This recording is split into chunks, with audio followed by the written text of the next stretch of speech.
குறைந்தபட்ச நியாயம், ஒரு குறைந்தபட்ச தர்மம், ஒரு குறைந்தபட்ச மனிதம், இவ்வளவு இறங்கி வரலாம்ல. அவ்வளவுதானே உண்மை. வேற என்ன இருக்குங்க?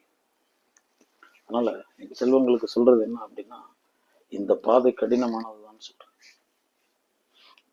ரொம்ப ரொம்ப கஷ்டமானதுதான் சொல்றேன். நான்றது அப்படின்னா இந்த நான் என்னும் தன்மையை நமக்குள்ள துடிக்க நம்மள்ட்ட இருந்து பறித்து எறியறது தான். அது இந்த உடலோட அணுவா ஊடுருவி இருக்கு.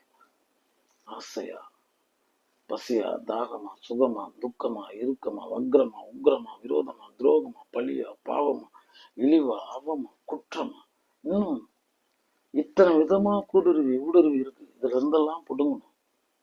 அதுக்குதான் இந்த ஞான எண்ணம், சத்திய எண்ணம். இப்படி உலர் நிலத்தில் அந்த கிழங்கு பிடுங்கப்பட முடிவதில்லை. மாறாக 3 நாள் நீர் நிறுத்தும் பொழுது அந்த கிழங்கு பிடுங்கப்படுகிறது. கிழங்குகள்லாம் உடையாம வெளியே வருது. அதே மாதிரி நம்மளாம் அகப்பட்டு கிடக்கிறோம். அப்படியே இறுகி போயிருக்கு தர. அதை சத்திய சித்தத்துல நிலை நின்று அங்கு ஈரப்படுத்துங்க. அங்கு ஈசனை வருவியுங்கள், தருவியுங்கள். அதுக்கப்புறம் நம்ம எளிதா, பொறுமையா, நிதானமா, குருவர்களாலும் திருவர்களாலும் இந்த நான் எனும் தன்மையை அதை ஊடுருவி இருக்கும், அதை அப்படியே பிடுங்கி எறிய வேண்டியது. இது ஒரு